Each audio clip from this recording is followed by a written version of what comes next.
બ્રહ્મ સંબંધ મંત્ર એટલે કે નિવેદન મંત્રનું અનુસંધાન કરવાની આજ્ઞા શ્રી મહાપ્રભુજી વલ્લભાચાર્યજીએ નવરત્ન ગ્રંથમાં બીજા બીજા શ્લોકમાં કરેલ છે. નિવેદનમ તુ સ્મર્તવ્યમ સર્વથા તાદશૈ જનૈ. બ્રહ્મ સંબંધ મંત્રનો ભાવાર્થ. ભગવાન શ્રી કૃષ્ણથી વિખૂટા પડે હજારો વર્ષોનો સમય વ્યતીત થવાથી ભગવાનની પ્રાપ્તિને માટે હૃદયમાં જે તાપ ક્લેશનો આનંદ થવો જોઈએ તે જેને તિરોધાન થયો છે એવો હું જીવ ભગવાન શ્રી કૃષ્ણને દેહ ઇન્દ્રિય પ્રાણ અંતઃકરણ તેના ધર્મો સ્ત્રી ઘર પુત્ર કુટુંબ ધન આલોક અને પરલોક આત્મા સહિત સમર્પણ કરું છું. હું દાસ છું. હે કૃષ્ણ, હું તમારો છું. આ મંત્રનું દાન ગોવર્ધનનાથજીએ કર્યું છે મહાપ્રભુજીને સર્વપ્રથમ ઠકરાણી ઘાટ ગોવિંદ ઘાટ ઉપર શ્રી ગોકુલમાં. એટલા માટે જ શ્રી ગોકુલ એ પુષ્ટિ માર્ગ માટે ઉદ્ગમ સ્થાન તરીકે કહેવાય છે. અને આજે બ્રહ્મ સંબંધનો મંત્રનું દાન કર્યું ને તે પછી સર્વપ્રથમ બ્રહ્મ સંબંધ આપે દામોદરદાસ હરસાણીજીને આપ્યો હતો. અને એ જે દામોદરદાસ હરસાણીજી જે છે એ જ વૈષ્ણવોના પ્રતિનિધિ પણ છે. એટલે જ મહાપ્રભુજીએ દામોદરદાસ હરસાણીજીના માટે થઈ અને ગોવર્ધનનાથજીને વિનંતી કરી હતી કે પ્રભુ આપ અમે લીલામાં ભલે આવી જઈશું પણ અમારા આવ્યા પહેલા દામોદરદાસ હરસાણીજીનો દેહ ના પડવો જોઈએ. તો આપનો એવો ભાવ હતો કે આ જે પુષ્ટિ માર્ગ છે એ અમે જે પ્રગટ કર્યો છે એ માર્ગ અમારે અમારા આત્મજથી આનો વિસ્તાર કરાવડાવવાનો છે શ્રી ગુસાઈજીથી આપ શ્રીથી.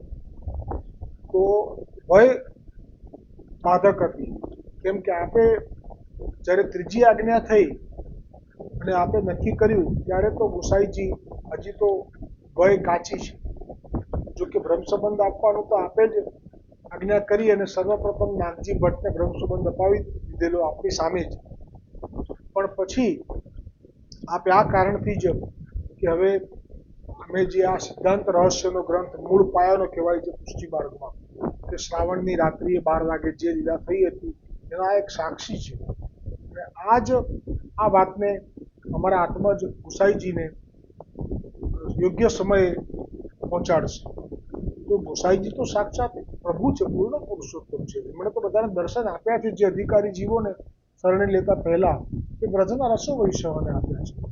તો એમને વળી ક્યાં દામોદરદાસ હરસાણીજીથી કે મળે તો જ જણાય એવું છે, પણ એવું નથી. આ માર્ગમાં મહાપ્રભુજીએ સ્પષ્ટતા કરી છે કે દમલા ये मार्ग तेरे लिए प्रकट कियो है. તો આપે આપનો ઉદ્દેશ સ્પષ્ટ કરી દીધો કે જે આપના ભવિષ્યમાં વૈષ્ણવો જે શરણે આવશે એ આવશે એને આ જે ઉક્તિ છે કે દમલા ये मार्ग तेरे लिए प्रकट कियो है એની સાથે એ વૈષ્ણવોને પણ એવો ભાવ થશે કે અચ્છા તો મહાપ્રભુજી વલ્ભાચાર્યજીએ આ માર્ગ અમારા માટે પ્રગટ કર્યો છે. આ જે ભાવ પ્રગટ થાય દરેક વૈષ્ણવના હૃદયમાં એટલે આપે આ ઉક્તિનો ઉચ્ચાર કર્યો હતો. અને ખરેખર જ દામોદરદાસ હરસાણીજીને જ્યારે આ ગોદીમાં ઓઢી રહ્યા હતા ગોવર્ધનની નીચે તલેટીમાં અને આ બધું લીલાપૂર્વક થયું કે ગોવર્ધન સ્થિત ગોવર્ધન મંદિરમાંથી ગોવર્ધનનાથજી આપ ભક્તોદ્ધારક સ્વરૂપથી પ્રગટ થયા અને લાલ છડી લાલ વસ્ત્રો એટલે વસ્ત્ર તો યાદ નથી પણ છડી લઈને આપ મહાપ્રભુજી જ્યાં પોઢી રહ્યા છે દામોદરદાસજીના ગોદીમાં એ તરફ આવી રહ્યા છે. તો આપના ચરણોના જે નુપુર છે એ છમછમ એનો અવાજ થઈ રહ્યો છે. કેડમાં કંદોરો છે એમાં ઘૂઘરીનો અવાજ થઈ રહ્યો છે. અને આપ દામોદરદાસ સરસાનીજી એ મહાપ્રભુજી વલ્લભાચાર્યજીની સેવામાં હતા, ઉડી રહ્યા હતા, એટલે સહજ જ આપે હાથ કરીને રોકી લીધા કે હવે આપ આગળ ના આવશો અને ત્યાં જ ઉભા રહો. એવું પણ ના કીધું કે જઈ શકો છો, એવું પણ કેમ તો કે જશે તો પણ અવાજ તો આવશે ને, અવાજ આવશે વળી પાછો તો જો હજી જાગ્યા તો નથી, પણ જો જાગી જશે તો મારો સેવક ધર્મ અર્થ નહીં રહે. મારા સ્વામી તો ઓઢી રહ્યા છે, પણ એ વખતે એ ના વિચાર્યું કે આ સ્વામીના પણ સ્વામી પધાર્યા છે તો જગાડવા જોઈએ કે નહીં, એ પણ વિચાર ના કર્યો. આવો સુંદર આપનો સેવ્યનો ભાવ હતો, સેવક સેવ્યનો ભાવ હતો. અને પછી તો પ્રભુએ મહાપ્રભુજીએ આંખ સહેજ ખોલી અને કીધું કે ઓહો બાવા આપ છો, ક્યાં ઠાડા છો, કેમ? તો કે જુઓ આપના સેવકે મને આવી રીતે ઊભો કરી દીધો. આ બધી લીલા છે. પ્રભુ જ્યારે કંઈક એવું કરવા માંગે કે જેમાં ભવિષ્યનું વૈષ્ણવોનું કલ્યાણ ઈચ્છ્યું છે, ત્યારે શ્રીનાથજીએ પણ અને મહાપ્રભુજીએ પણ એટલે આવ્યું કહ્યું જુઓ આ તમારા સેવકે. અને પછી તો મહાપ્રભુજીને તો એમ જ થાય કે મારા ઠાકોરજીને ઊભું રાખવાનું કહેવાનું સામર્થ્ય દમલાજીમાં ક્યાંથી આવે? એ વખતે એના વિચાર કર્યો કે દમલાજીને કેવો ભાવ છે, એના વિચાર્યું. ઠાકોરજીને શ્રમ પડ્યો મહાપ્રભુજીને.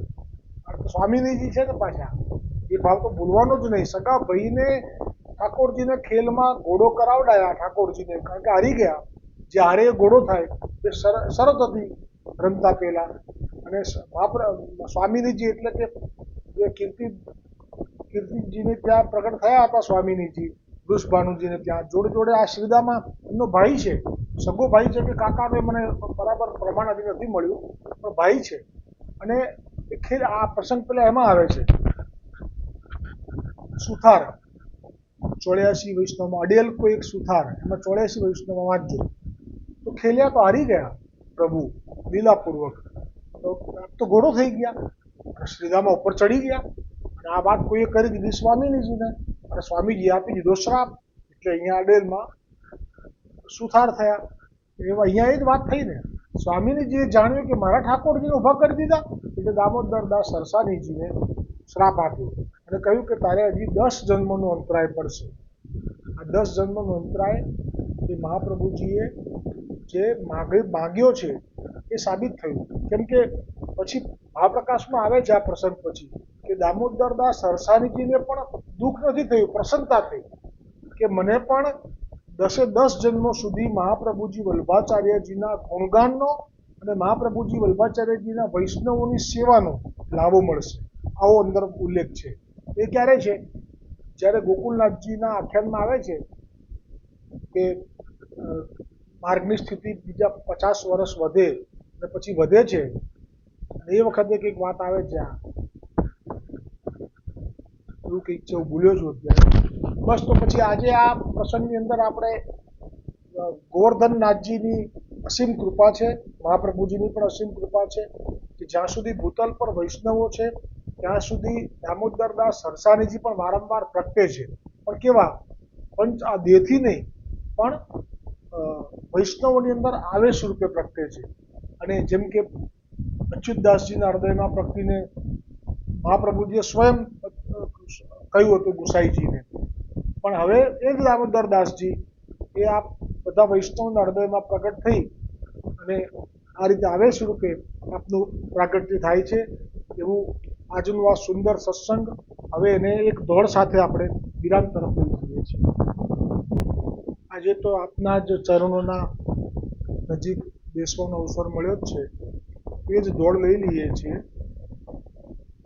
મેરો તો આધાર શ્રી વલ્લભ કે ચરણાર વિંદ, मेरो तो आधार है श्री वल्लभ के चरणार विंद, वल्लभ के चरणार विंद, विठल के चरणार विंद, वल्लभ के चरणार विंद, विठल के चरणार विंद, मेरो तो आधार श्री वल्लभ के चरणार विंद, मेरो तो आधार श्री विठल के चरणार विंद, मेरे गले को हार श्री वल्लभ के चरणार विंद मस्तक को श्रृंगार।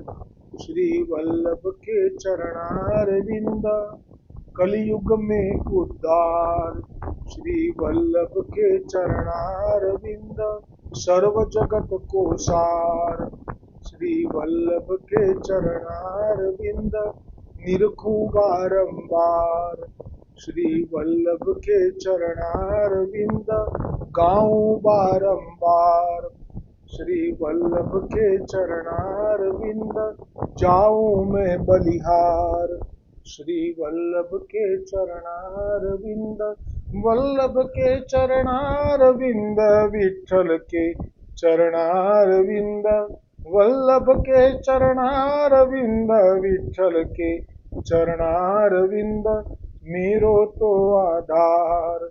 श्री वल्लभ के चरणार विंद मेरो तो आधार।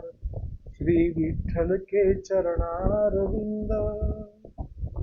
बोलो श्री वल्लभाधीश की जय, गोवर्धन नाथ की जय, गोविंद घाट की जय हो।